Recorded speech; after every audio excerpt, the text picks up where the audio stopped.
पास में ही है। Thank you.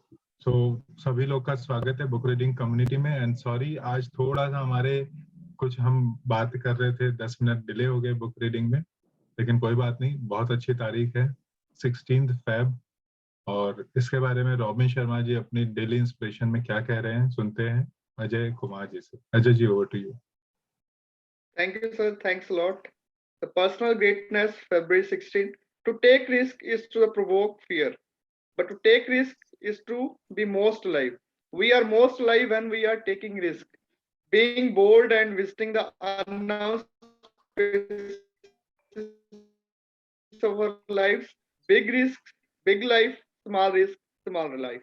तो इसमें यही डर के बारे में चल रहा है। पीछे 2-3 जो दिन चल रहे हैं कि जो रिस्क होता है, मतलब वो क्या करता है कि डर को हटाता है। बट कहते हैं आप रिस्क लेते हैं तो आप ज्यादा अलाइव हो जाते हैं। वी आर मोस्ट लाइव, मतलब जब हम रिस्क लेते हैं, मतलब जो भी हम काम करते हैं ना, में रिस्क लेना चाहिए, तभी रिस्क में इश्क है। तो वो देखा होगा सबने, अपना अपना वो एक वेब सीरीज आई थी। तो रिस्क लेना चाहिए अपनी लाइफ में। बिग रिस्क लेते हैं तो बड़ी जिंदगी, छोटे रिस्क लेते हैं तो छोटी जिंदगी। वो कहते हैं ना, टुकड़ों में क्या जीना। तो बड़ा सोचो, बड़ा करो और रिस्क लो, बड़ा रिस्क लो अगर रिस्क लेना ही है तो। और live a life like a king size. Thank you sir. बहुत अच्छा अजय जी ने बहुत बढ़िया तरीके से समझाया। जबरदस्त तालियां हो सकती है अजय जी के लिए, है ना। और अच्छी बात बताई कि रिस्क में ये इश्क है जिंदगी। प्रवोक मतलब उकसाना या उत्तेजित करना। हाँ जी, यही प्रवोक का मतलब उकसाना या उत्तेजित करना। ओके, चलिए, थैंक यू सुखदेव जी, आपने बताया। Thanks a lot. जबरदस्त तालियां हो सकती है सभी के लिए। और अब हम लोग आगे बढ़ते हैं और हमारी पुस्तक मैं असफलता से सफलता तक कैसे पहुंचा, इसको हम रीड करेंगे। आज जो चैप्टर है वो है हमारा, इस इंटरव्यू ने मुझे सिखाया कि बड़े लोगों से मिलने जाने का अपना डर कैसे दूर करें। कितने लोगों को डर लगता है बड़े लोगों से मिलने का? अच्छा, मैंने गलत पूछ लिया। कितने लोगों को डर नहीं लगता है बड़े लोगों से मिलने का?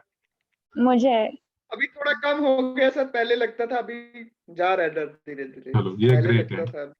है ना। तो जिनको नहीं लगता है, मुझे बोला था किसने? मेधा ने बोला था क्या? Yes sir. हाँ जी, चलो ग्रेट। तो मेधा के लिए जबरदस्त तालियां। उम्र में छोटी है लेकिन बहुत बड़ा काम है ये। और अजय जी ने भी बोला, उनके लिए जबरदस्त तालियां। तो चलिए, तो मेधा को डर नहीं लगता है तो मेधा से शुरू करते हैं। मेधा, रीड कीजिएगा।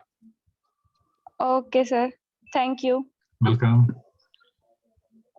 किसी ने मुझसे कुछ समय पहले पूछा था कि क्या मुझे कभी डर लगा है। डर शब्द जरा कमजोर शब्द है। मैं तो आतंकित था। बहुत समय पहले जब मैं संघर्ष कर रहा था और जीवन बीमा बेचने की कोशिश करते हुए गरीबी का जीवन बिता रहा था, तब मैं आतंकित रहा करता था। धीरे धीरे मेरी समझ में आ गया कि अगर मैं और अधिक सफल होना चाहता हूँ तो मुझे बड़े लोगों से मिलना पड़ेगा और बड़ी पॉलिसी बेचनी पड़ेगी। दूसरे शब्दों में, मैं बुश लीग में खेल रहा था और अब मैं मेजर्स में अपनी किस्मत आजमाना चाहता था। सबसे पहले मैं जिस बड़े आदमी से मिलने गया, वे थे फोर्स ह्यूज कंपनी, फिलाडेल्फिया के प्रेसिडेंट आर्की ह्यूज। अचानक मेरी हिम्मत पूरी तरह जवाब दे गई और मैं आगे कुछ नहीं कह पाया। मैं वहां खड़ा था और डर के मारे कांप रहा था। मिस्टर ह्यूज हैरानी से मेरी तरफ देख रहे थे। तभी अनजाने में ही मैंने एक समझदारी की बात की, एक छोटी सी समझदारी की बात जिसने इस इंटरव्यू को मूर्खतापूर्ण असफलता से सफलता में बदल दिया। मैंने हकलाते हुए कहा, मिस्टर ह्यूज, मैं आपसे मिलने की लंबी समय से कोशिश कर रहा हूँ और अब मैं जब यहाँ हूँ तो मैं इतना नर्वस और डरा हुआ हूँ कि मैं कुछ बोल नहीं पा रहा हूँ। जब मैं यह बोल रहा था तो मुझे आश्चर्य हुआ कि मेरे डर कम होने लगा। मेरा चकराता हुआ सिर जल्दी ही साफ हो गया। मेरे हाथ और घुटनों का कांपना बंद हो गया। मिस्टर ह्यूज अचानक मेरे दोस्त बन गए। स्पष्ट रूप से वे खुश हुए थे। इसलिए क्योंकि मैंने उन्हें इतना महत्वपूर्ण व्यक्ति माना था। उनके चेहरे पर दयालुता का भाव आ गया और उन्होंने कहा, कोई बात नहीं, अपना समय ली। जब मैं युवा था तब मैंने भी कई बार ऐसा ही अनुभव किया है। बैठ जाओ और इसे आराम से लो। थैंक यू मेधा, बहुत बढ़िया आपने रीड किया, वंडरफुल। तो थैंक यू सर। नेहा ने बहुत इंपॉर्टेंट चीज बताई है कि जब डर लगे तो इसको एक्सेप्ट कर लेना, है ना, ये बहुत इंपॉर्टेंट होता है। एक्सेप्ट कर ले, और जब हम सामने वालों को बता देते हैं तो वो लोग भी, है ना, समझ जाते हैं और वो लोग भी हमें सपोर्ट करना शुरू कर देते हैं। So thank you Medha for wonderful reading. और चलिए आगे बढ़ते हैं, और आगे बढ़ने के लिए हम लोग मौका देते हैं, कुछ नए लोगों को आज मौका देते हैं हम लोग। रोहित, आप रीड करना चाहेंगे? Yes sir. हाँ जी। उन्होंने टैक्स या व्यवहार कुशलता के साथ मुझे कुछ सवाल पूछने के लिए प्रोत्साहित किया। यह स्पष्ट था कि अगर मेरे पास कोई ऐसा विचार होता जो उनके काम आ सकता था तो वे निश्चित रूप से सल करने में मेरी मदद करने के मूड में थे।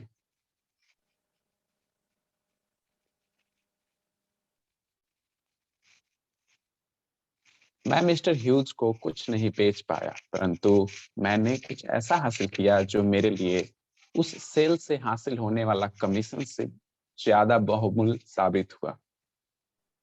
मैंने यह आसान नियम खोजा। यह रहा वह नियम, जब आप डरे हुए हो तो स्वीकार कर ले।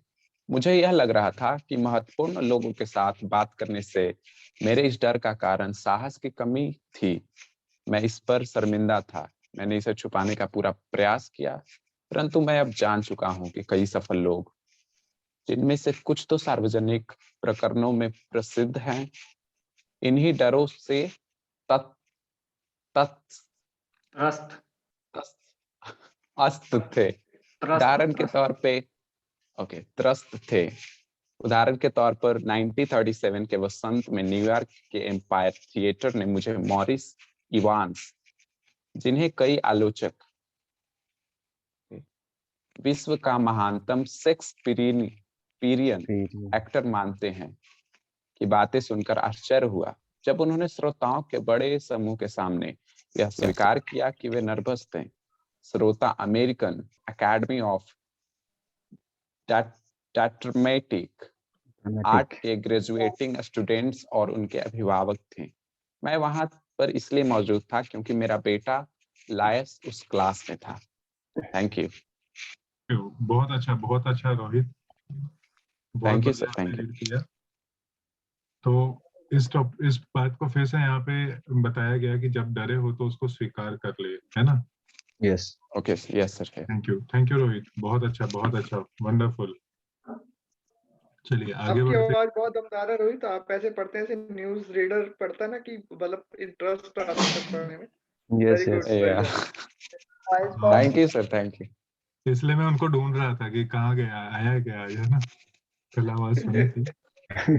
चलिए, नई आवाजों को सुनने में और अच्छा लगता है, जो खासकर नए लोग आए हुए होते हैं ना, तो कुछ उनसे सुनते हैं तो मजा आता है। तो चलिए आगे बढ़ते हैं, और नेक्स्ट पढ़ने के लिए हम लोग यहाँ पे रचना जी को बुलाते हैं। रचना जी, आप रीड करना चाहेंगे? रचना यादव जी, आप पहली बार आए हैं आज?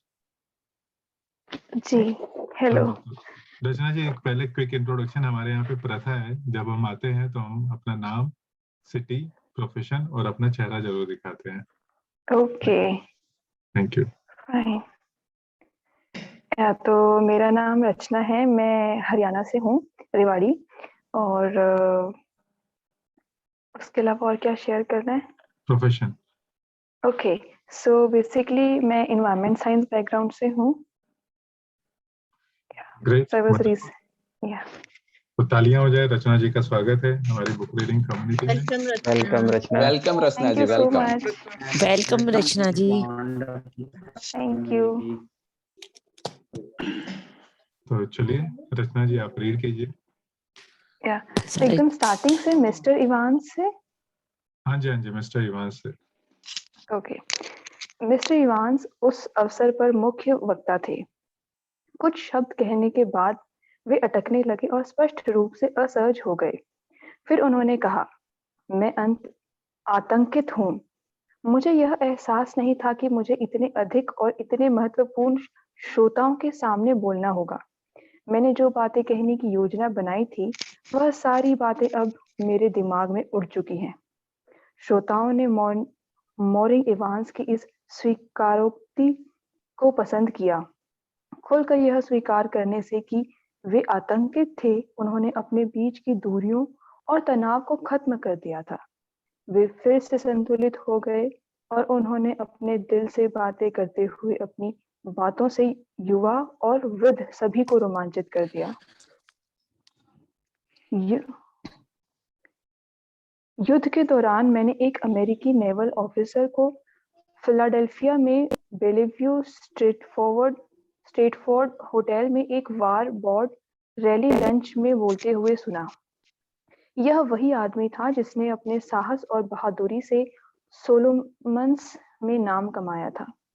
श्रोता आशा लगाए बैठे थे कि उन्हें रोमांचपूर्ण और दिल दहला देने वाले अनुभव सुनने को मिलेंगे। जब वह उठा तो उसने अपनी जेब से कुछ कागज निकाले और जनता को निराश करते हुए अपने भाषण को पढ़ना शुरू कर दिया। वह बहुत ज्यादा नर्वस था और वह अपनी नर्वसनेस को जनता से छुपाने की कोशिश कर रहा था। उसके हाथ इतनी बुरी तरह कांप रहे थे कि उसे पढ़ने में भी दिक्कत आ रही थी। अचानक उसकी आवाज ने उसका साथ देना बंद कर दिया।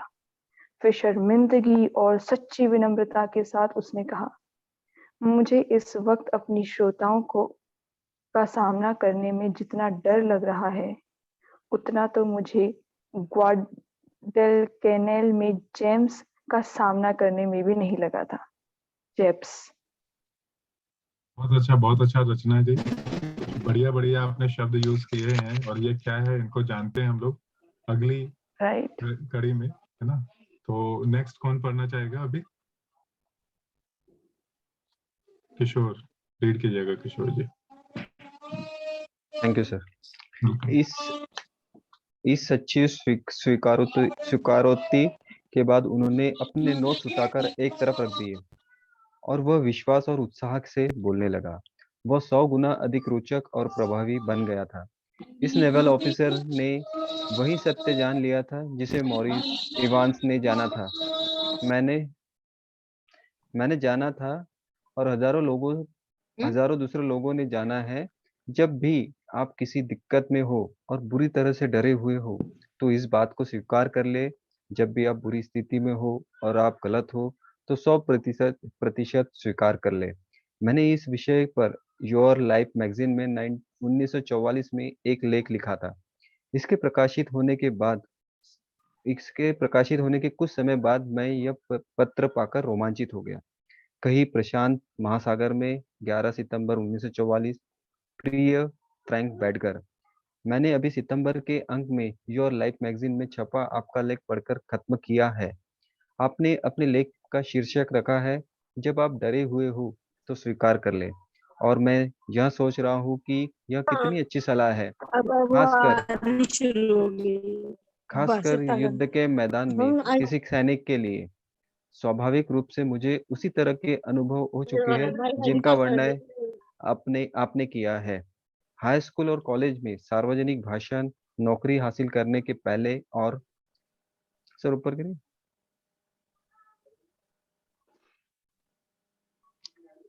नौकरी हासिल करने के पहले और बाद में नियोक्ताओं के साथ मीटिंग, किसी खास महिला के साथ पहली गंभीर चर्चा, इन सब से मैं बुरी तरह डरा हूँ। शायद आप हैरान होंगे कि मैं यहाँ से आपको यह सब लिखकर आपके विचारों का समर्थन क्यों कर रहा हूँ, क्योंकि यह तो तय है कि न तो मैं सार्वजनिक रूप से भाषण दे रहा हूँ और न ही नौकरी खोज रहा हूँ। नहीं, मुझे उस दिशा में किसी तरह की मुश्किल नहीं आने वाली। परंतु विश्वास करे, मैं जानता हूँ कि डर क्या होता है और यह मनुष्य को किस तरह प्रभावित करता है। और हमने यह पाया है कि आपकी सलाह स्वीकार कर ले उतनी ही सही और उचित है, चाहे आप किसी जैप आक्रमण का सामना कर रहे हो। थैंक यू किशोर जी, बहुत अच्छा रीडिंग, वंडरफुल रीडिंग। तो किशोर जी, आप कुछ शब्द बोलना चाहेंगे, एक दो लर्निंग आपकी? Yes yes. तो यहाँ वही बताया गया है कि आपको अगर डर लग रहा है तो आप पूरी तरह से स्वीकार करिए कि मैं डरा हूँ।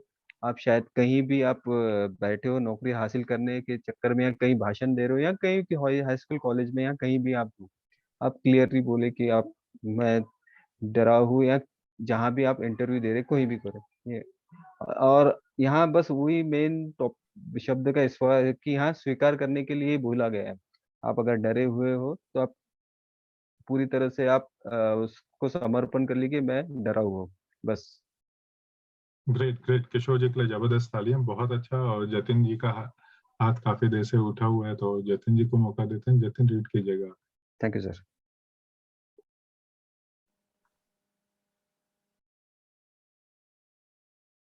शायद आप हैरान होंगे। हाँ जी, बार बार ये साबित हो चुका है कि जो लोग अपने डर को स्वीकार नहीं करते हैं, युद्ध में उन्हीं का मानसिक संतुलन बढ़ाता है। और परंतु अगर आप स्वीकार कर लेते हैं कि आप डरे हुए हैं, पूरी तरह डरे हुए हैं, और आप इनसे लड़ने की कोशिश नहीं करते, तो लगातार मामलों में आप अपने डर को जीतने के सही मार्ग पर हैं। और अब ये लेख लिखने के लिए आपको धन्यवाद। और मैं आशा करता हूँ कि आप में विद्यार्थी और कर्मचारी सचमुच भाग्यशाली होंगे जो आपकी सलाह पर अमल करने का अवसर पाएंगे। आपका Charles Thompson, 16, 14, 38, 37, company C 38 302, in factory US Army APO 96 द्वारा post master San Francisco Calif. युद्ध के मैदान में से आने वाले ये पत्थर निश्चित रूप से बहुत ही गंभीर परिस्थितियों में लिखा गया होगा, परंतु इस अध्याय को पढ़ने वाले कई ऐसे लोग भी होंगे जो किसी आदमी के ऑफिस के अंदर घुसने का एहसास बटोरने के लिए आपके ऑफिस के सामने बार बार इधर उधर चक्कर लगाते होंगे। क्या आप उनमें से एक हैं? बड़े लोग अपनी पत्नियों तो अपनी उनकी पत्नियों तो उनके सामने नहीं कांपती। जब आप किसी को ये बताते हैं कि आपको उनके सामने डर लगता है, तो आप इस आदमी को बहुत बड़ी तारीफ कर रहे हैं। चलिए, थैंक यू जतिन, बहुत अच्छा आपने रीड किया है ना। और बहुत अच्छी एक टिप दी है कि अगर जिनसे हमें डर लगता है उनकी पत्नी तो उनसे डरती नहीं है, तो अगर उनको बता दे कि मुझे आपसे डर लग रहा है, तो उसको कितना अच्छा लगेगा, मेरे से कोई तो डरता है ना। Thank you Jatin. और चलिए आगे बढ़ते हैं। और नेक्स्ट कौन रीड करना चाहेगा? मैं रीड करती हूँ। हाँ जी बिल्कुल। जब मैं पीछे पलट कर देखता हूँ तो मुझे यह अनुभव होता है कि मैं कितना बड़ा मूर्ख था। कितनी बारी मैं अवसरों का लाभ उठाने में असफल रहा क्योंकि मैं महत्वपूर्ण लोगों से बात करने में डरता था। आर्की ह्यूज से बात करना मेरे लिए सेलिंग करियर में एक महत्वपूर्ण कदम था। उनसे मिलने जाने में मुझे डर लग रहा था, और जब मैं अंदर घुसा तो मैं आतंकित था। अगर मैंने ये स्वीकार नहीं किया होता कि मैं डर रहा था, तो मुझे वहां के से धक्के मारकर निकाल दिया जाता। इस एक अनुभव ने उच्च आय वाले समूह में पहुंचने में मेरी मदद की। इसने मुझे बताया कि वह आदमी बड़ा आदमी होने के बावजूद दरअसल एक सीधा और मिलनसार आदमी था। दरअसल वह भी एक कारण था कि वह इतना बड़ा आदमी था। यह स्वीकार करने में कोई अपमान की बात नहीं है कि आप डरे हुए, परंतु यह स्वीकार न करने की कोशिश करने में अपमान का खतरा है। इसलिए चाहे आप एक आदमी से बात कर रहे हो या 1000 लोगों से, अगर डर का राक्षस, अगर सार्वजनिक जीवन का शत्रु नंबर 1 अचानक आप पर हावी हो जाए, और अगर आपको लगे कि डर के कारण आपकी बोलती बंद हो गई है, तो इस आसान नियम को याद रखें। जब आप डरे हुए हो तो स्वीकार कर ले। Thank you Sunita ji. आप एक्सप्लेन कर सकते हैं, अगर कुछ इसमें ऐड करना चाहें तो ऐड कीजिएगा सभी के लिए। श्योर। सो यही बोलूंगी कि डर जो है वो एक बहुत स्वाभाविक फीलिंग है और ये सभी को लगता है। बेस्ट ऑफ द स्पीकर्स, उनको भी डर लगता है। जो कुछ सिखा रहे होते हैं उनको भी कभी कभी नर्वसनेस होती है, और इस नर्वसनेस को मैं इस तरीके से बोलती हूँ कि यू आर कॉन्शियस कि आपसे कोई गलती नहीं हो जाए। तो डर को अगर आप स्वीकार कर लें तो डर एक तो कम हो जाता है। दूसरा, डर का सबसे अच्छा चीज ये है कि वो दूसरों को नहीं नजर आ रहा, ये सिर्फ आपको ही पता कि आपके अंदर डर है। तो इस फैक्ट से आपको एक ताकत भी मिलनी चाहिए कि डर अंदर मन में है और आपने स्वीकार कर लिया है, और आपने सिर्फ अपने को ये बोलना है कि I am going to do my best, that's it. ये ह्यूमिलिटी की भी बात है, विनम्रता की भी बात है कि आप अपने डर को एक्सेप्ट करें। That's it. एग्जैक्टली, बहुत अच्छा सुनीता जी ने बहुत अच्छे तरीके से बताया, वंडरफुल, बहुत ही जबरदस्त। तो चलिए ये चैप्टर यहाँ पे खत्म होता है, लेकिन इस पूरे सर क्वेश्चन है। हाँ जतिन जी, क्वेश्चन हाँ बोलो जतिन। सर, इसमें मैंने कहा डर को स्वीकार कर ले, तो किसके सामने? खुद के सामने स्वीकार करना है। अगर आप खुद के सामने बात कर रहे हो तो खुद के सामने, आप 2 लोगों से बात कर रहे हो तो 2 लोग के सामने, और तो 1000 उससे लोग के सामने तो मतलब 1000 लोग के सामने। एक्सेप्ट करने से क्या होगा, फायदा क्या है? वही तो बताया था।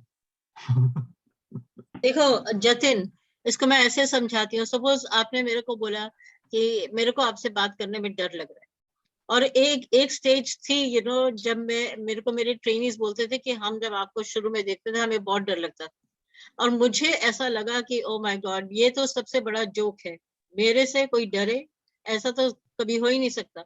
So all I am saying is कि फिर मैंने उसके लिए दूसरों को, मतलब फिर आपको ये लगेगा कि आप उसको और कंफर्टेबल फील कराएंगे, और आप यू विल मेक श्योर कि आपको उनसे कभी भी डर नहीं लगे ऐसे, क्योंकि हमको किसी को भी ये फीलिंग अच्छी नहीं लगती कि आपसे कोई डरे। एटलीस्ट मुझे तो बिल्कुल ही नहीं अच्छी। So the other person will make you feel comfortable. That's it.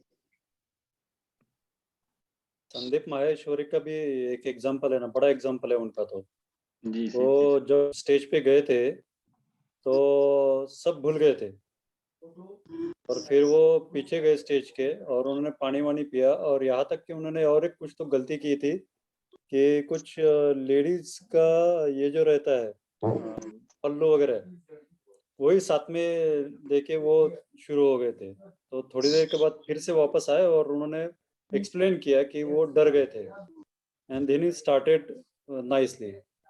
वो एक बार उनका जो एक्सपीरियंस है वो आप सुन सकते हो। That will be very nice explanation in this regards. That is a practical example. किसका? Sandeep Maheshwari. Sandeep Sandeep Maheshwari. Maheshwari. Okay. Thank you और सर मुझे ऐसा लगता है कि कई बारी हम लोग अगर कहीं पे शेयर कर देते हैं, अरे सर मुझे तो बहुत डर भी लग रहा था, तो वो खुद हमें मतलब इंकरेज करने लगते हैं, अरे बेटा डरने की क्या बात है, आइए आइए। फिर जो वो मतलब और ज्यादा हौसला बुलंद कर देते हैं वहाँ पे। तो ऐसा भी हुआ है जी। बिल्कुल और फिर दोबारा उनसे कभी डर नहीं लगता है, क्योंकि वो खुद बोलते हैं कि अरे बेटा इसमें डरने वाली क्या बात है, आप तो बहुत अच्छा कर रहे हो, बहुत अच्छी बात है। तो फिर बहुत अच्छा वो हौसला बढ़ाते हैं। तो एक्सेप्टेंस की बात आ जाती है ना फिर। Right right ma'am. और सर कहीं कहीं तो डराने की भी बात होती है।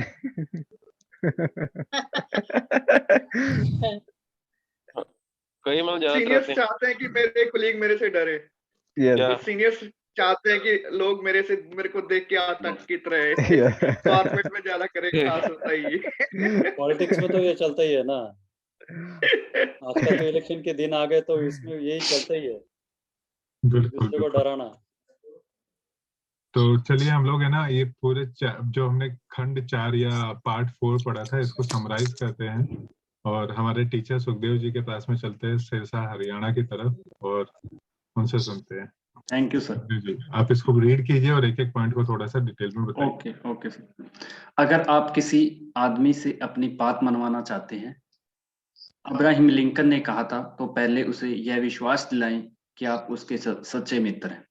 तो जैसे हमने इस बुक में शुरू में पढ़ा था कि अगर आप किसी आदमी से कोई भी अपनी बात मनवाना चाहते हो, तो इब्राहिम लिंकन ने उसके बारे में ये बताया था कि पहले उसे विश्वास दिलाएं कि मैं आपका मित्र हूँ। जब तक आप उसको विश्वास नहीं दिला पाएंगे, तब तक आप उससे अपनी बात नहीं मनवा पाएंगे या अपना काम नहीं करवा पाएंगे, जब तक वो आप उसका ट्रस्ट गेन नहीं कर पाएंगे। यानी कि आप अगर उसका विश्वास हासिल कर पाए, तो फिर आप उससे कोई भी काम करवा सकते हैं, अपनी कोई भी बात मनवा सकते हो। यानी इसमें यही बताया कि पहले हमें अपना विश्वास उससे जीतना पड़ेगा। दूसरा है, अगर आप चाहते हैं कि आपका हर जगह स्वागत हो, तो आप हर मिलने वाले को एक मुस्कुराहट दें जो अच्छी हो, सच्ची हो और दिल से आ रही हो। यानी कि अगर आप कहीं भी जाते हैं, तो इसमें ये बताया कि सबसे पहले अगर आपका स्माइल फेस है, तो तभी वो आपका वहाँ स्वागत होगा, क्योंकि अगर आप मुरझाया या गुस्से वाला चेहरा लेके जाएंगे, तो वो देखते कहेंगे ये आदमी कहाँ से आ गया, तो उसको कोई भी मिलना पसंद नहीं करता। तो हमें जहाँ भी जाएं, तो हमारा फर्स्ट इंप्रेशन यही स्माइल फेस ही होना चाहिए। इस बारे में ये, इस लाइन में हमें यही बताया गया। तो तीसरा है, आपको नाम और चेहरे याद रखने में कम मुश्किल आएगी अगर आप यह 3 बातें याद रखें। नंबर 1 है इम्प्रेशन, उसके नाम और चेहरे की स्पष्ट छवि अंकित कर लें। जैसे इसमें बताया कि उसके नाम के और जो उसका चेहरा है, उसको अच्छी तरह अपने माइंड में उसको छाप लें। जो भी उसकी छवि बनती है वो बना लें, ताकि आपको उसका नाम हमेशा याद रहेगा। दूसरा है रिपीटेशन, उसके नाम को समय समय पर दोहराते रहें, क्योंकि बार बार रिपीटेशन से क्या होता है कि वो हमारे माइंड में बैठ जाती है, जो भी हम बार बार काम करते हैं। तो उसने जैसे इसमें हमें एग्जांपल भी दिया था, आपको उसके नाम को किसी ना किसी तरीके 2 या 3 बार बोलने की प्रैक्टिस कर लें, किसी ना किसी तरीके उसके नाम को बोल ले या कोई ना कोई बहाना लेकर। तो इससे क्या होगा कि वो नाम आपको याद हो जाएगा, उसका जो भी जिस भी उम्मीदवार का नाम है वो। तीसरा बताया एसोसिएशन, उसके नाम को किसी एक्शन पिक्चर से जोड़ ले, यदि संभव हो तो उसके बिजनेस को भी शामिल कर ले। यानी उसका क्या बिजनेस है, उससे उसके नाम को लिंक कर ले, तो वो आपको ज्यादा समय तक आप याद रख पाएंगे या आसान हो जाएगा। जिस तरह इस बुक में इसे इरा नाम दिया है, एक 3 इरा नाम से रूल बनाया, यानी इंप्रेशन, रिपीटेशन और एसोसिएशन करके। ये उसने हमें नाम या चेहरे याद रखने के लिए, चेहरे को एसोसिएशन करके या इंप्रेशन के द्वारा या रिपीटेशन के द्वारा आप किसी के नाम को कैसे याद रख सकते हैं, इरा रूल नाम से उसने हमें ये बताया था। बहुत अच्छा सुखदेव जी, बहुत अच्छा आपने समराइज किया, वंडरफुल। और जो पॉइंट नंबर 2 है, सॉरी पॉइंट नंबर 2 और पॉइंट नंबर 1 है ना, तो इसका एक कहानी आप लोग को बताता हूँ। काफी कहानियां होती है मेरे पास में। अब्राहम लिंकन की कहानी मुस्कुराहट के ऊपर, है ना। अगर समय 2 मिनट ले लेता हूँ यहाँ पे। तो एक बार एक बंदे को अब्राहम लिंकन के पास में भेजा गया और उसको बोला कि आप इसको सीनेट में रखो। तो अब्राहम लिंकन ने मना कर दिया, नहीं इसको मैं नहीं रखूंगा। तो उसने बोला नहीं, ये तो बहुत अच्छा है, बहुत काबिल है, बहुत पढ़ा लिखा है, ये है वो है। वो बोले मुझे बिल्कुल पसंद नहीं। वो बोला कि क्यों पसंद नहीं है? वो बोला ये इसके चेहरे में बिल्कुल मुस्कुराहट नहीं। वो बोला इसके लिए वो कैसे जिम्मेदार हो सकता है? वो बोला कि 40 साल के बाद में अपने चेहरे के लिए वो इंसान खुद ही जिम्मेदार होता है, ठीक है। तो अगर हमारा चेहरा जैसा भी दिख रहा है और 40 से एज हो चुकी है और अभी भी अगर वो खड़ूस सा दिखता है, तो उसके लिए एक ही बंदा जिम्मेदार है, ठीक है। सो हमें ध्यान रखना चाहिए इसका। Thank you Sukhdev ji for wonderful reading. और अभी लता जी के पास में चलते हैं और आगे 2 और पॉइंट्स को समझते हैं। Lata ji, over to you. Thank you, Kumar ji, for this good tip. Thank you. Thank you sir. 4th point है संक्षिप्त में रहे। सेल्समैन बहुत ज्यादा तो नहीं जान सकता, परंतु वह बहुत ज्यादा बोल सकता है। जनरल इलेक्ट्रिक के वाइस प्रेसिडेंट हैरी अर्लिकर ने कहा था,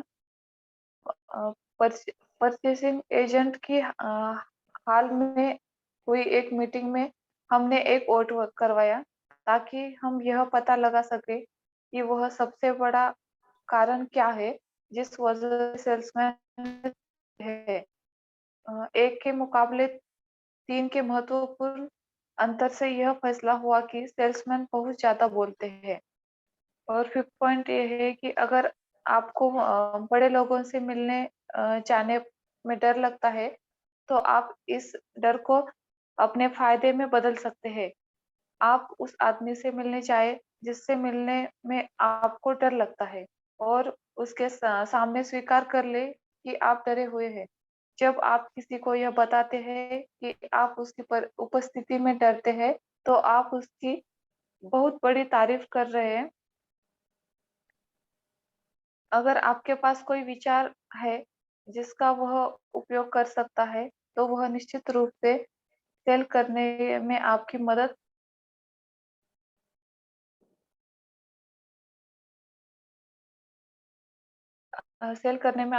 करेगा। थैंक यू लता जी, बहुत अच्छा आपने रीड किया। आप कुछ बात करना चाहेंगे इसके बारे में, ये 2 पॉइंट्स के बारे में?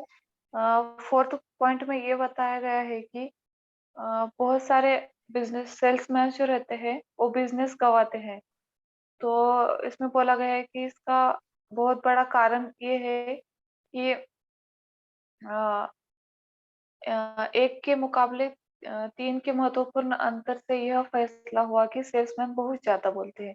क्योंकि सेल्समैन बहुत ज्यादा बोलते हैं, इसकी वजह से कभी-कभी वो बिजनेस गंवाते हैं, ऐसा बोला गया है। और 5th पॉइंट में ये डर के लिए बोला गया है। अब अगर हमको किसी से डर लगता है तो वो डर एक्सेप्ट कर लेना चाहिए और सामने वाले पर्सन को बोल देना चाहिए।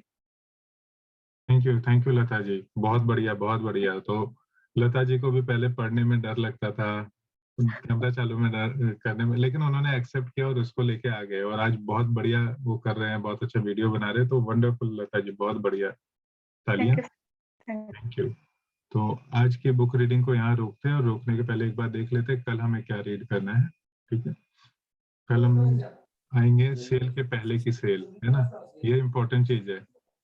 तो कल हम पढ़ेंगे, इस चैप्टर को पूरा पढ़ेंगे। ठीक है, और नेक्स्ट हमारा अपॉइंटमेंट लेने का रहस्य। बहुत लोगों को यहाँ पे मुश्किल होता है अपॉइंटमेंट कैसे लिया जाए। तो अगले 2 दिन हम इन 2 टॉपिक पे बात करेंगे, फिर आगे देखते हैं क्या है। ठीक है, सो देवांशु जी हैं? हाँ जी, तैनात हैं बिल्कुल देवांशु जी। With the gap of 3 days.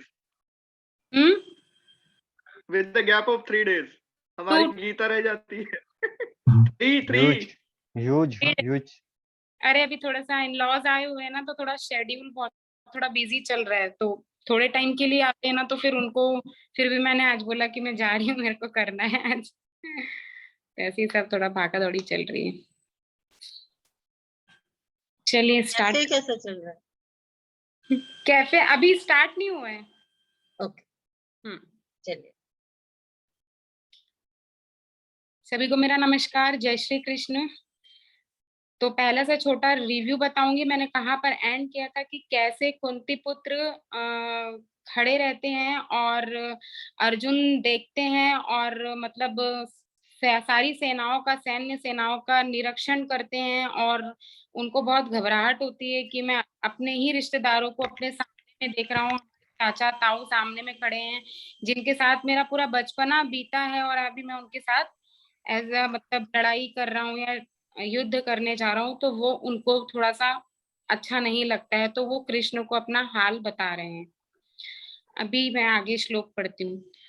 तांसमीक्ष्य स कौन्तेय सर्वा बन्धुनवस्थितान् कृपया पर्याविष्टो विषीदन्निदं ब्रवीत।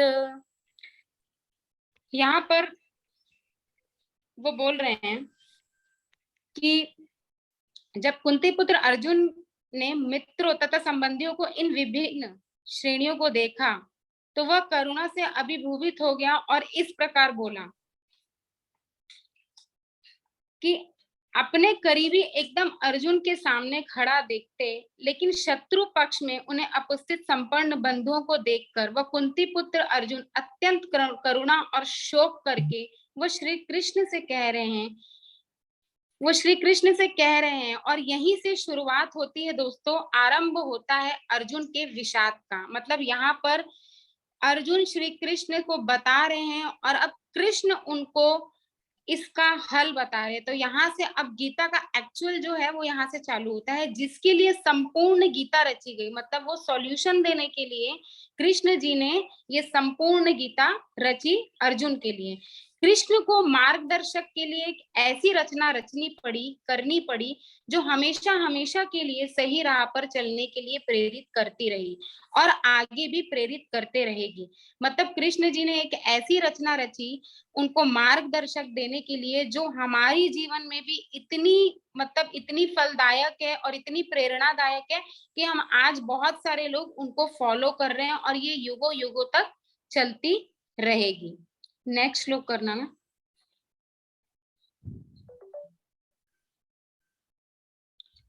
अर्जुन उवाच दृष्टेम स्वजनं कृष्ण युयुत्सं सम्पूपस्थितं सिद्धन्तं मम गात्रिणं मुखं च परुशुष्यति। अर्जुन ने कहा, दोस्तों युद्ध करना कठिन है, ऐसा ही अर्जुन के साथ हुआ, ऐसा ही दोस्तों हम सबके साथ भी होता है। ऐसी शंका का सॉल्यूशन हमें इस भगवत गीता में ही मिलता है, जैसे अर्जुन को मिला। अर्जुन अपने ही करीबों को युद्ध में डटा हुआ देखकर श्री कृष्ण से कहते हैं, जैसे मेरे शरीर में शिथिलता हो रही है, मेरे अंग जैसे काम नहीं कर रहे हैं और मेरा मुख सूखा जा रहा है, तथा यहाँ हम सबके साथ भी ऐसे ही कुछ होता है युद्ध के समय। जब हम युद्ध करने जाते हैं, हाथ कपकपाता है हमारा, हमें घबराहट सी लगती है। ऐसा हमारे साथ इंटरव्यू के टाइम पे होता है, ऐसा हमारे साथ परीक्षा के टाइम पर भी होता है। तो अर्जुन अपना दुख बता रहे हैं और उनका दुख हमारी दुविधाओं से अलग नहीं है। मतलब नॉर्मल लोगों की लाइफ में भी ऐसा होता ही है जैसे अर्जुन की लाइफ में हो रहा है। नेक्स्ट श्लोक करना ना भैया। वेपक्षुषु शरीर में रोमहर्षश्च जायते गाण्डीवहस्रते हस्तात्य वक्च परिद्रहात् ते। मतलब अभी यहाँ पर वो बोल रहे हैं कि चाहे बिजनेस करने जा रहे हो या कोई बड़ा मैच खेलने जा रहे हो, कितना ही ऐसे मौके आते हैं जब हमें स्वयं अर्जुन की अवस्था में अपने आप को पाते हैं, जैसे कि हम युद्ध के लायक ही नहीं है, हम युद्ध कर ही नहीं पाएंगे। अर्जुन से भी उनका यही हाल हो रहा था और अर्जुन से उनका धनुष गांडीव गिर रहा था। उनके धनुष का नाम गांडीव था, जिसे अर्जुन हमेशा उसी धनुष से अपना जो भी है युद्ध करते थे। तो उनका जो गांडीव गिर रहा है और त्वचा भी जल रही है और मन में भ्रमित सा हो रहा है, इसलिए वो खड़े रहने में भी समर्थ नहीं है। मतलब उनको खड़े रहने के लिए भी उनको मतलब बहुत प्रॉब्लम हो रही है और वो मतलब कृष्ण को बोल रहे हैं कि मुझसे तो नहीं हो पाएगा। तो विश्व का सबसे बड़ा योद्धा अर्जुन हताश है। युद्ध से पहले ही अगर आज खुद को कांपता हुआ पाते हुए देखता है कि किधर से आपका मुंह सूख रहा है, तो आपको निश्चित ही लगता है कि आपके हारने वाली दुविधा खत्म सी होती दिखती है। चाहे चारों तरफ अंधकार सा महसूस हो रहा है, मतलब उनको पूरी तरफ ऐसा अंधेरा जैसा लग रहा है, ऐसे ही समय में हमें एक मार्गदर्शक की जरूरत होती है। मतलब जब हम बहुत ज्यादा हमारा कॉन्फिडेंस लूज हो जाता है, जब हमें कुछ समझ में नहीं आता है, तो हमको लगता है कि हमें कोई गाइड करने वाला हो, चाहे हमारा दोस्त हो, चाहे हमारा मार्गदर्शक हो, चाहे मेंटर हो, हम ऐसे एक आदमी की तलाश में रहते हैं जो हमको सही गाइडेंस दे। तो वहां पर कृष्ण जी उनको गाइड कर रहे हैं। इसलिए अर्जुन कहते हैं कि केशव, मैं लक्षणों को भी विपरीत देख रहा हूं तथा युद्ध के समुदायों को मारकर कल्याण भी नहीं दिख रहा है। यानी मतलब वो ये सोच रहे हैं, वो ये बोल रहे हैं कि अगर मैं अपने ही लोगों से युद्ध कर भी लेता हूँ तो मुझे इसमें कुछ कल्याण नजर नहीं आ रहा है, लेकिन युद्ध तो करना ही है, उसको तो हटा सकते ही नहीं है। कृष्ण जी बोल रहे हैं युद्ध तो करना ही है। तो यहाँ पर मैं आज क्लोज करती हूँ। नेक्स्ट अब कल अपन फिर डिस्क्राइब करेंगे श्लोक नया वाला। थैंक यू देवांशु जी, बहुत अच्छे से आपने बताया। Wonderful wonderful. दोनों में सेम ही है 2829। दोनों सेम ही है 2829। दोनों में वो कह रहे हैं तो कहाँ पर है अर्जुन। हाँ 28 में वो बताते हैं। हाँ 28 मतलब एक एक सारे श्लोक एक दूसरे से को रिलेटेड ही है ना। वो अपना हाल ही तो बता रहे हैं कि मतलब ये तो मतलब एक वार्तालाप चल रहा है अर्जुन के और कृष्ण के बीच में। तो वो बता रहे हैं कि मतलब मेरा कॉन्फिडेंस हो रहा है, मुझे मेरे को अंधकार नजर आ रहा है, मेरा मुंह सूख रहा है, मेरा धनुष मेरे से उठ नहीं पा रहा है, मैं अपने ही रिलेटिव को देख रहा हूँ जिनके साथ मैं बचपन से खेला हूँ, जो मेरे दुश्मन नहीं थे, जो मेरे शत्रु नहीं थे, आज वो डिवाइड हो गए हैं और मेरे सामने युद्ध के लिए खड़े हैं, तो मैं ऐसे उनके साथ कैसे कर सकता हूँ। तो अभी कृष्ण जी उनको बताएंगे कि धर्म युद्ध क्या होता है। अब वो बोलेंगे कि जन कल्याण और अपने समुदाय की रक्षा करने के लिए जो युद्ध किया जाता है उसमें कोई भी नुकसान नहीं है, चाहे आपके सामने कोई भी खड़ा हो। अगर आपको जहां पर आपके धर्म के लिए और आपके जन कल्याण के लिए अगर आपको उतरना पड़ जाए, चाहे आपको उसमें अपने आप को भी शहीद होना पड़ जाए, तो उसमें भी कोई बुराई नहीं है। अभी आगे कृष्ण जी बताएंगे। आज किताब में भी फियर के बारे में था कि अब यहाँ पे तो अर्जुन इतने बड़े जो हैं उनको भी डर लग रहा है। सो डर एक स्वाभाविक है, इट्स ए नेचुरल। जब हमको एंजाइटी होता है, जब हम कभी इंटरव्यू में भी जाते हैं तो हमको थोड़ा सा ऐसा लगता है कि मतलब वो तो हैबिट के ऊपर रहता है, मतलब कितनी भी हैबिट हो, कितना भी बड़ा कुछ क्यों ना हो, इवन कितने बड़े बड़े सिंगर्स हो या कोई भी बड़ी बड़ी सेलिब्रिटी हो, उनको भी जाने के लिए स्टेज पे उतरने के लिए 10 सेकंड के लिए उनको थोड़ा सा अपने आप को कंफर्टेबल करना ही पड़ता है स्टेज पे जाने के लिए।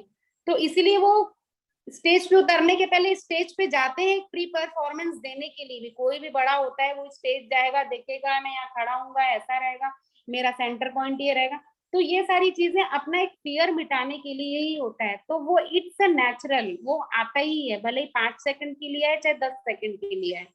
यस, बहुत अच्छा, बहुत अच्छा। तो वो होती है। सर एक सीट मिसिंग है। हाँ बोलिए। मैं एक सीट मिसिंग रहेगी, एक सीट खाली है। एक सीट खाली है? हाँ। कोई बात नहीं, पूरी तो 25 दिख रहे हैं लोग मेरे को। ये तो पूरा कॉलेज वाला दिख रहा है, कॉलेज का लग रहा है। हाँ जी, तो कॉलेज ही तो है। ये हमने हॉल बड़ा ले लिया जतिन, इसलिए वो पार्टिसिपेंट ज्यादा जा रहे हैं ना, इसलिए हॉल बड़ा ले लिया है हम लोगों ने। वो ना रिट्रीट का भी डिस्कस करना था, कुमार भैया थोड़ा इनसे थोड़ा डिस्कस। हाँ, वो 5 जून का फाइनल हो गया है। किनका? जी हाँ, मैं सर उसमें 5 भी आ जून रहा का हूँ, है ना। पहले इसमें इसको लेके जो आज हमने पढ़ा है उस पे किसी का कुछ क्वेश्चन हो ना तो उसको ले लेते हैं। अगर कुछ नहीं है तो अजय जी कुछ कह रहे थे कि कपिल शर्मा जी की आवाज आ गई है ना, कपिल शर्मा जी का शो याद आ गया, तो उनसे सुन लेते हैं क्या कह रहे हैं कपिल शर्मा जी के बारे में। फिर नैना जी भी हैंड रेज की हैं, उनसे सुन लेते हैं।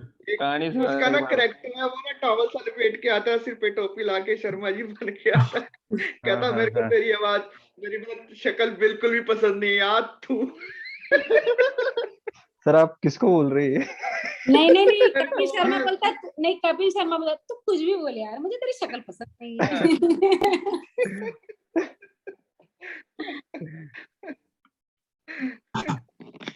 चलिए, ग्रेट, थैंक यू। और नैना जी ने हैंड रेज किया है। नैना जी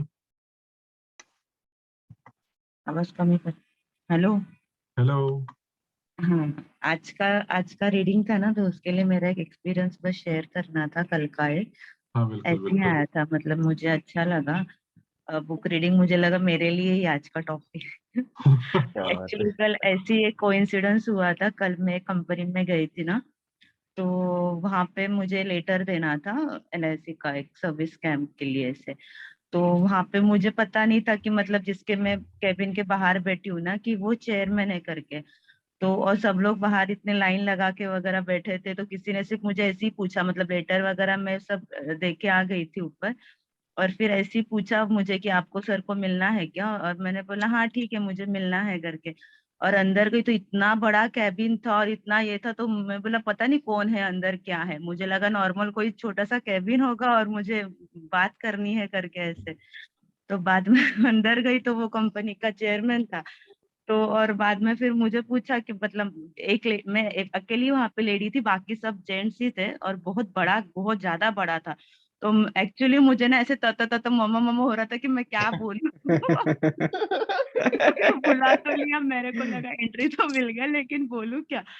तो मैं ऐसा सोच ही रही थी अभी, मतलब आज बहुत सारा क्लियर हुआ कि अगर बड़े लोगों के पास जाना है तो इतना भी बोल दे ना कि मुझे से डर लग रहा था कि आपको मिलने के लिए, तो थोड़ा मतलब मुझे सच्ची में नहीं समझ में आया। तो मैंने बात किया उनसे, तो बस वो बोले कि किसने भेजा फिर आपको। मैंने बोला पता नहीं सर, बाहर सब लोग खड़े थे तो मुझे तो मैं आ गई। तो बोला किसको लेटर दिया क्या, वो मतलब एक बिंगल लेडी करके उन्होंने थोड़ा रिस्पेक्ट दिया, और फिर मेरा मतलब इजी हो गया मेरा काम। तो मुझे ऐसे लगता है ना कि वो हुआ वो अच्छा हो गया।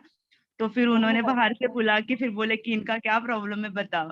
तो फिर मैंने बात किया, मैंने फिर लास्ट में बोला सर एक्चुअली सर मुझे समझ में नहीं आया, अचानक मतलब मुझे एंट्री मिला तो मुझे पता ही नहीं चला कि आपसे क्या बात करनी है। तो बस इतना ही बोला मैंने, बाकी तो वो अपने आप जो समझना है वो समझ गए फिर। तो बट आज वो बहुत मतलब बहुत कुछ क्लियर हो गया मुझे कि ऐसा डर लगे तो खुद ही बोल देवे तो अच्छा ही है। बिल्कुल, बहुत अच्छा। नैना जी यस ने यस। अपना एक्सपीरियंस शेयर किया, जबरदस्त है ना। Wonderful wonderful. इंश्योरेंस के फील्ड भी है ना मैम? हाँ हाँ जी। मतलब हम लोग कौन से जनरली मिलते हैं फ्यूचर लेकिन में याद रहेगा ही। हाँ हाँ हाँ। आज का टॉपिक उन्हीं आपकी पे ही स्माइल था। बहुत अच्छी है ना, जस्ट स्माइल करने का एक जाके बस। हाँ वही तो वो तो करते ही है। बट वो उस दिन भी जो स्माइल का मैंने एक बुक भी अभी चालू किया था, अभी मुझे याद नहीं ना, उसमें भी मतलब ये बुक रीडिंग का जो है ना, इन शॉर्ट मुझे काफी कुछ चीजें सिखा रहा है। जो छोटी छोटी चीजें ना हम लोग कभी कभी मिस्टेक करते हैं, जो हम लोग अगर वो भी फॉलो करें ना तो हमारे काफी कुछ चेंजेस हो सकते हैं। Thank you so much. चलो ग्रेट। नैना जी के लिए जबरदस्त तालियां। विपिन ने भी हैंड रेस किया है, विपिन को भी सुन लेते हैं।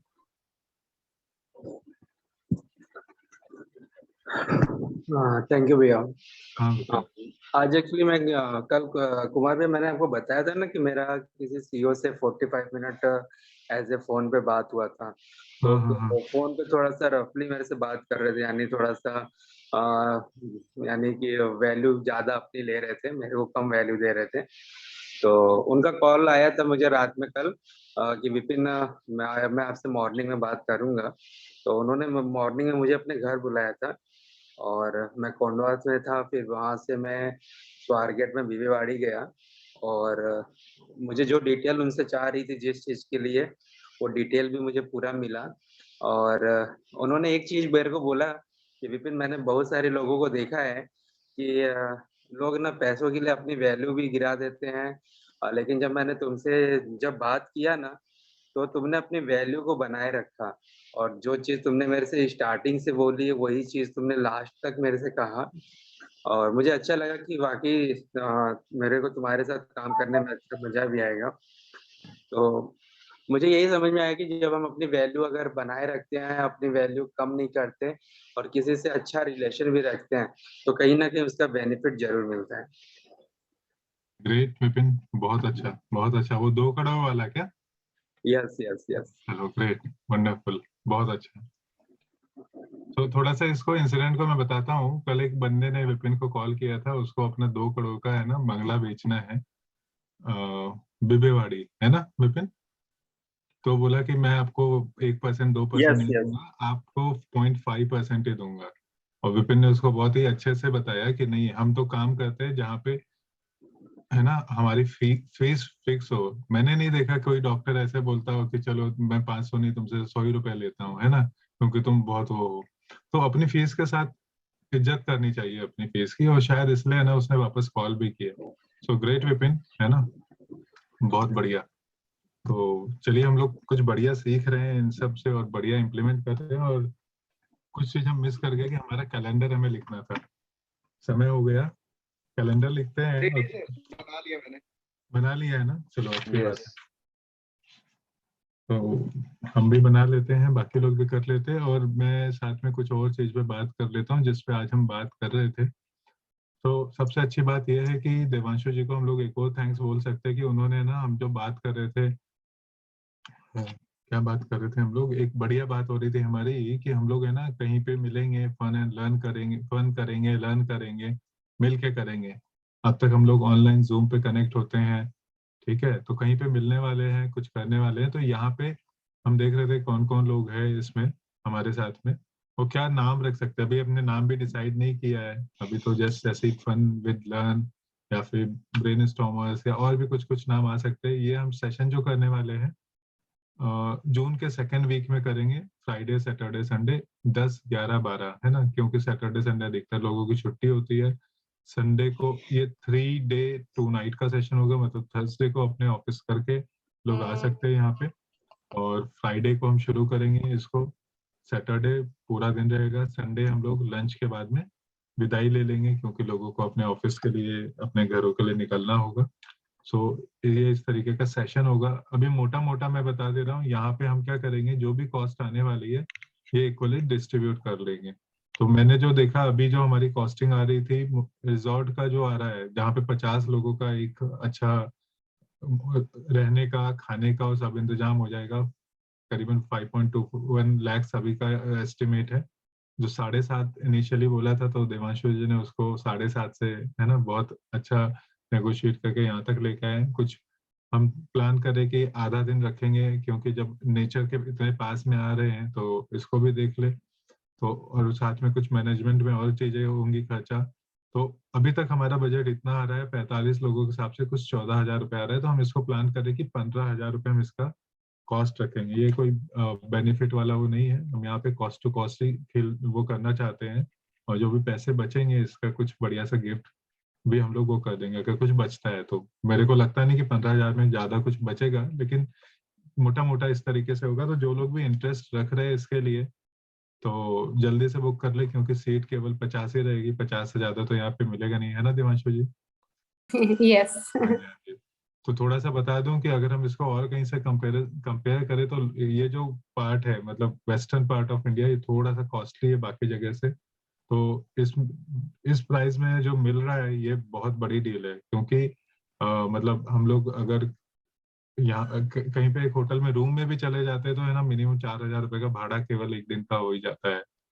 तो इस रेट पे जो देवांशु जी ने नेगोशिएट किया है बहुत बढ़िया है। यहाँ पे खाना वाना सब कुछ वो कर रहे हैं, तो हमारा काम केवल एक होगा कि हम वहाँ पे जाके हमारी लर्निंग और फन को वो करें।